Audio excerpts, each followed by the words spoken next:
Paz e bem, eu gostaria de falar um pouquinho com você sobre o livro Santa Catarina de Sena, uma biografia de uma santa escrita pela Sigrid Undset. Eu li em julho de 2020 e foi publicado pela minha Biblioteca Católica. Ele é um livro que tem ali umas 368 páginas, ele é um livro extremamente tranquilo e vamos então falar sobre a autora.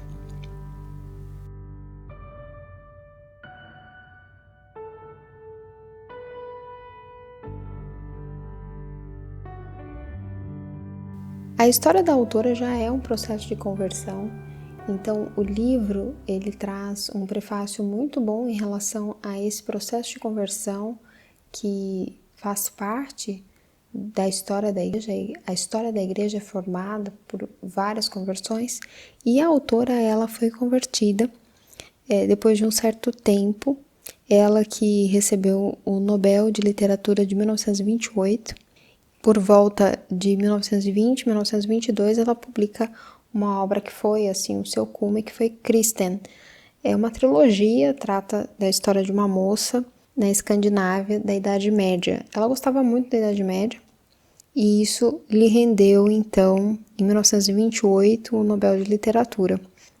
Interessante que ela publicou o livro em 1920, em 1922, e se converteu em 1924. Então essa obra, ela ainda provavelmente estava ali no processo de conversão. Depois que ela se converteu, ela ingressou na Ordem dos Pregadores, muito influenciada por Santa Catarina de Sena, da qual ela escreveu uma biografia, que é essa que vamos falar hoje. Ela então ofereceu o prêmio que recebeu do Nobel a Santa Catarina de Sena. Tem um ponto muito importante sobre essa autora que faz um link com essa relação que ela teve com Santa Catarina, porque em 1940 ela se refugiou nos Estados Unidos, então ela teve que sair fugida da Noruega, porque ela estava em oposição ao regime nazista, que tinha ocupado o país. Dos Estados Unidos, ela escreveu diversas cartas contra o regime. Ela acabou, inclusive, perdendo um filho que foi lutar contra as tropas nazistas. E ela regressou à Noruega depois da Segunda Guerra, em 1945, mas ela não conseguia escrever mais nada depois disso. Agora vamos para o contexto do livro.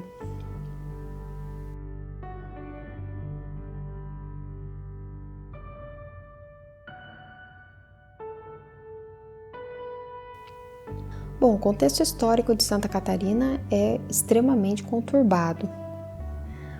O que eu vou falar aqui, talvez você não esteja acostumado a consumir esse tipo de conteúdo, não se trata de um spoiler do livro, antes se trata de um material de apoio para que a sua leitura seja um pouco mais profunda e um pouco mais fecunda.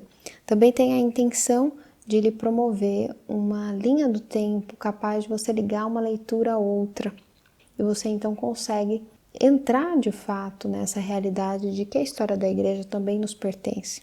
Começando a falar sobre Catarina de Sena, nós estamos então num período depois de São Domingos, São Francisco de Assis, Santo Antônio de Pádua.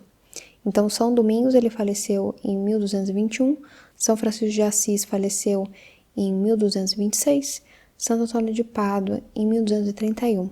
Santa Catarina de Sena nasceu então no século seguinte, 1347, e viveu até os 33 anos. Ela pertenceu à Ordem dos Pregadores. A biografia trata um pouco desse período em que ela decidiu entrar na Terceira Ordem dos Pregadores.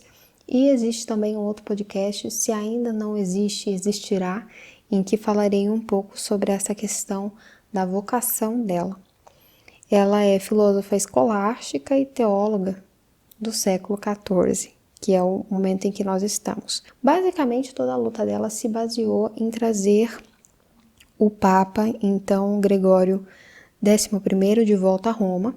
Então, nós estamos num período histórico extremamente importante, que foi o Cisma do Ocidente, que é um período que pertence ali quase um século, no qual se estabeleceu o papado em Avignon e não em Roma. Roma ficou a Deus dará, praticamente. Então, essa Roma que hoje nós conhecemos nem sempre foi assim.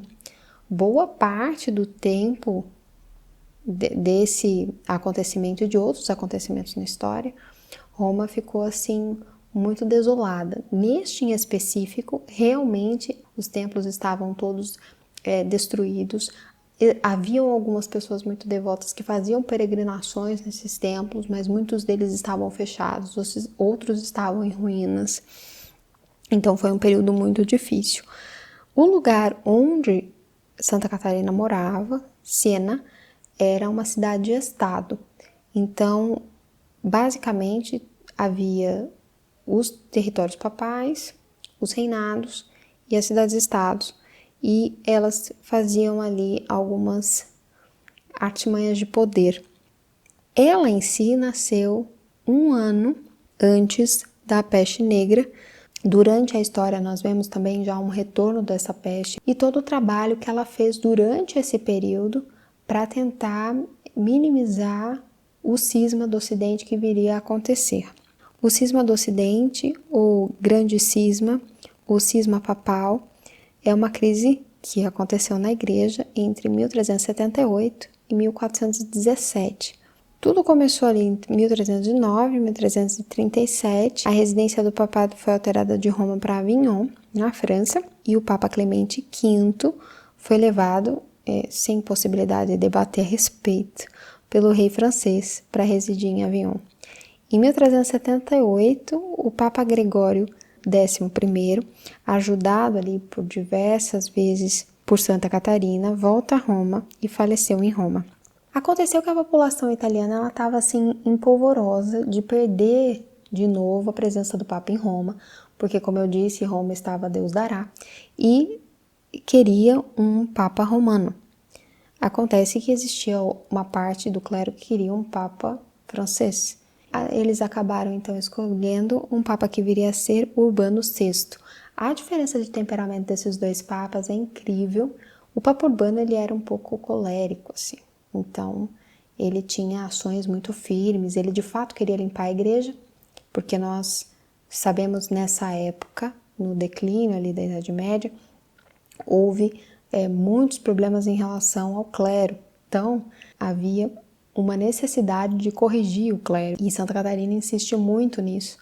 E o Papa Urbano estava disposto. Acontece que a eleição dele aconteceu sob pressão, de certa forma, do povo romano, e isso acabou levando os cardeais a se sentirem um pouco ofendidos com a ação do Papa Urbano de querer cortar muita coisa, e às vezes até com a forma mesmo como ele falava. Ela inclusive ajudava muito ele nessa questão.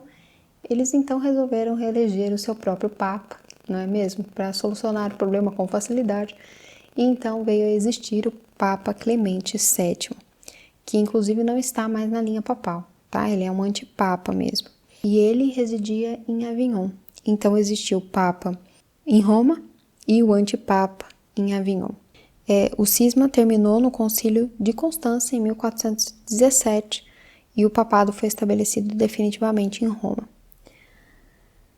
Bom, a própria ação de Santa Catarina é uma continuidade da ação feita por Santa Brígida.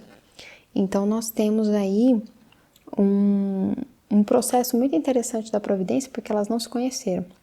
E é interessante que 3 anos antes da morte de Santa Brígida, por volta de 1370, Santa Catarina, que tinha 26 anos na época, passava pelo seu ano mais repleto aí de êxtases, quando ela teve uma formação muito importante. Agora, então, eu gostaria de falar com vocês sobre os santos que viveram ao mesmo tempo que Santa Catarina. Segura o coração.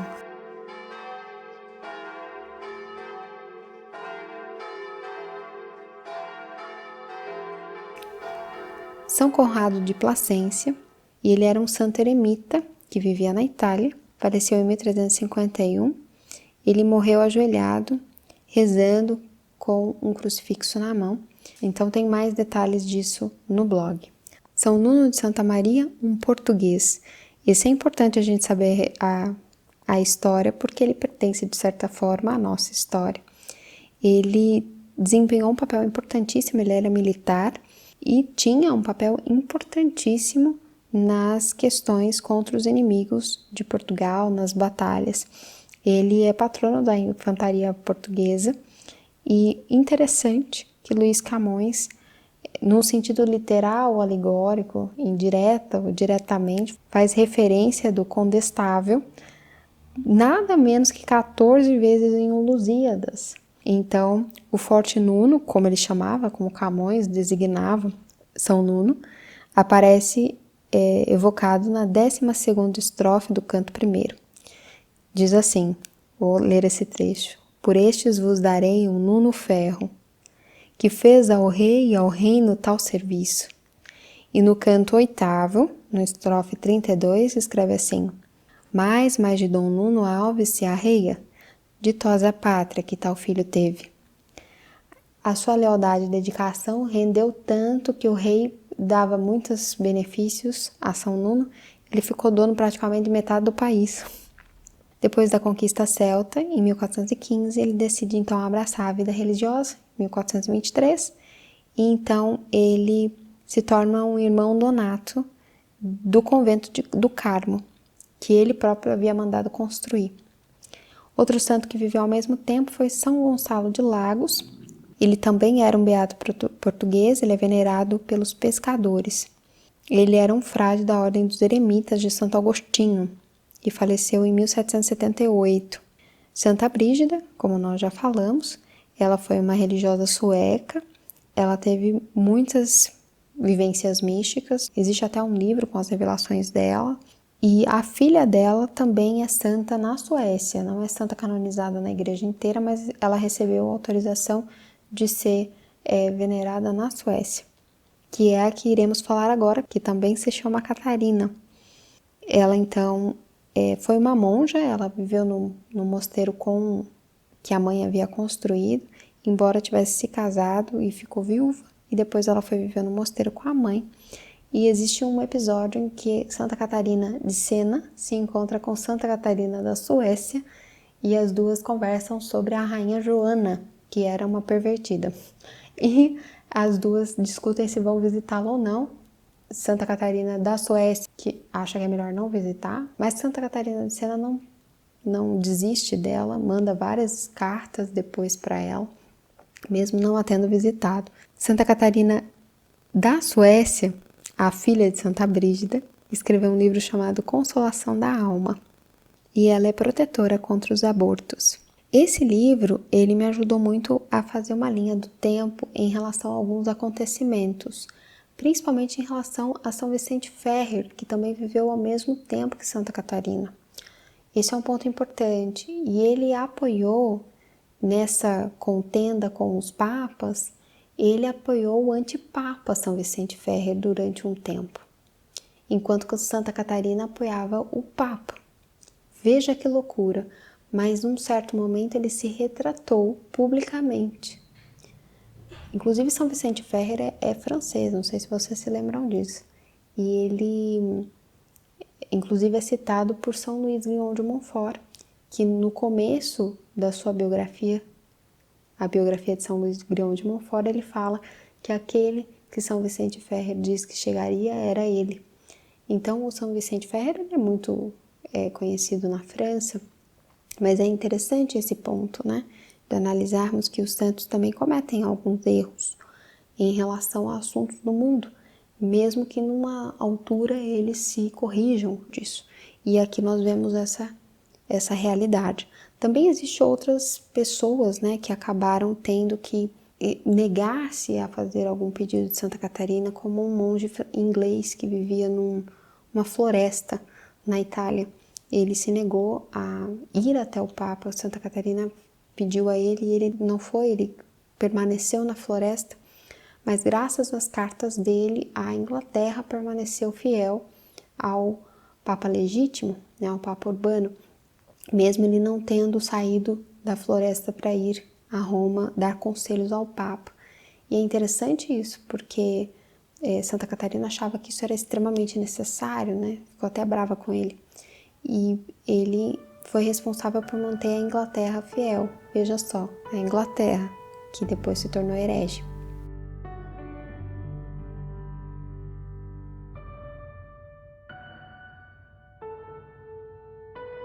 Muito bem.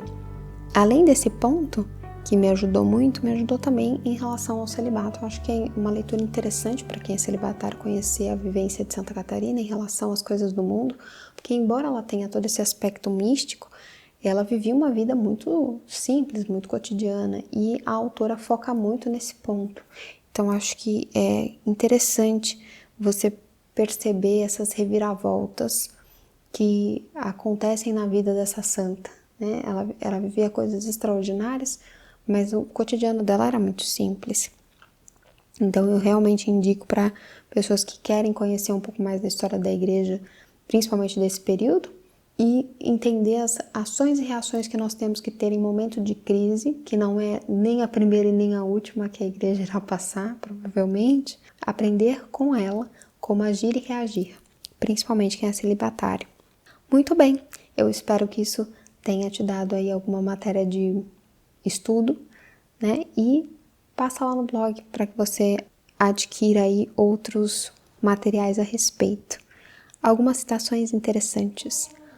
Toda a história da igreja se constrói desde o princípio sobre uma série interminável de conversões, algumas delas fabulosas. A despeito da crise da fé do último século, multiplicam-se os evangelizadores católicos convertidos das hostes protestantes.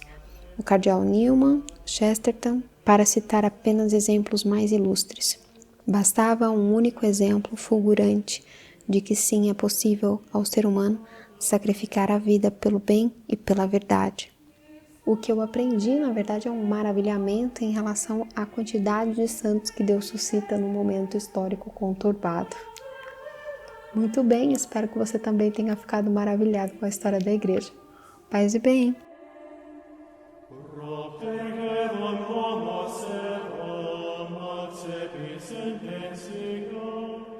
Per